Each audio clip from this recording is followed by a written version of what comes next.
Hello, good morning students. Today we will learn about what is principle of management. So, firstly we will understand what is the principle of management and who gave it. Principle of the management is given by Sir Henry Fayol, जिनको father of modern management के नाम से भी जाना जाता है।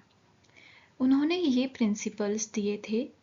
With A view in mind कि कोई ऐसा रूल्स या लॉस होने चाहिए जिसकी मदद से कोई भी कंपनी को इफ़ेक्टिवली एंड एफिशिएंटली मैनेज किया जा सके, जिससे मैनेजरियल एफिशिएंसी को क्या किया जा सके, बढ़ाया जा सके,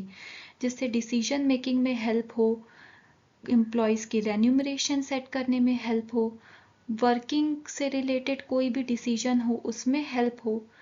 और उसी को मद्देनज़र रखते हुए हमारे सर हेनरी फ्यूल ने 14 प्रिंसिपल ऑफ मैनेजमेंट दिए, जिसको सारे लेवल्स ऑफ मैनेजमेंट पे, चाहे टॉप लेवल हो, चाहे मिडिल लेवल हो, चाहे बॉटम लेवल हो,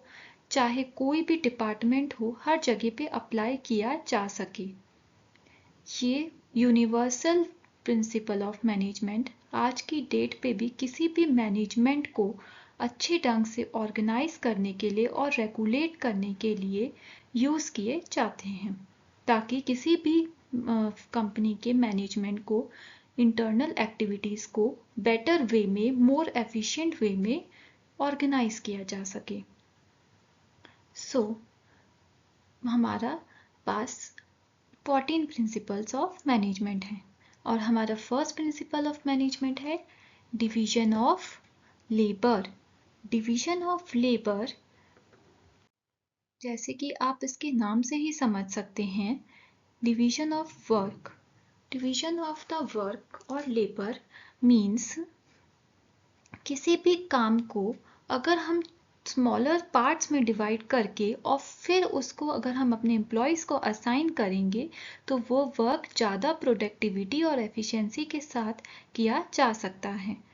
बजाय कि अगर हम किसी भी एम्प्लॉय को एक साथ ढेर सारा काम दे दें। अगर हम किसी काम को स्मॉलर पार्ट्स में डिवाइड करें और फिर डिफरेंट एम्प्लॉयज़ को उनके स्किल्स के अकॉर्डिंग, उनकी कैपेबिलिटी, उनकी क्रिएटिविटी के अकॉर्डिंग वो काम असाइन करें, तो वो काम ज़्यादा इफ़ेक्टिवली और ज़्यादा अच्छे से किया जा सकता है।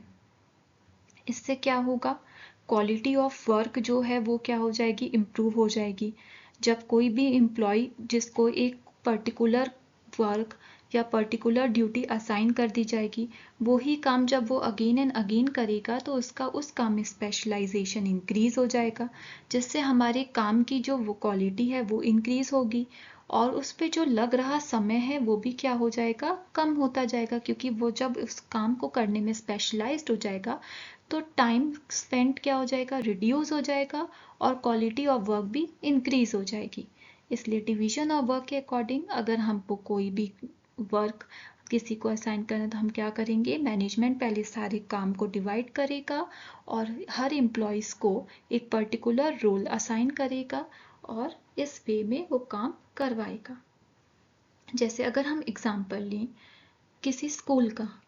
स्कूल में डिफरेंट वर्क के लिए डिफरेंट डिपार्टमेंट्स होते हैं, जैसे एकेडमिक्स के लिए अलग, स्पोर्ट्स के लिए अलग, लाइब्रेरी अलग